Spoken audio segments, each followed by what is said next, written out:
পঞ্চায়ত নিৰ্বাচনটো ভাৰতীয় জনতা পাৰ্টিৰ খুব ভাল ফলাফল হ'ব। ৰাইজৰ সমৰ্থন আছে, মৰম আছে, আশীৰ্বাদ আছে।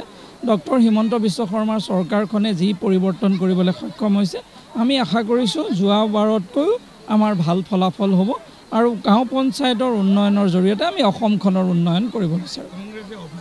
চাওক, এই অভিযোগ কংগ্ৰেছ দলে সেইটো দিবই, তেওঁলোকৰ উপায় নাই। তেওঁলোকে নিজে প্ৰাৰ্থীয়ে দিব পৰা নাই।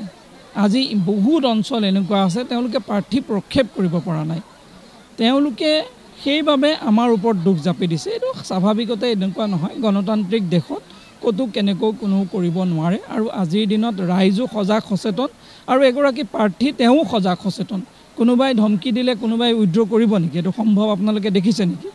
আপোনালোকক কওকচোন, কোনোবা দিনা কেতিয়াবা হয়তো হ'ব পাৰে নেকি? কেতিয়াও নহয় এইবিলাক কথা।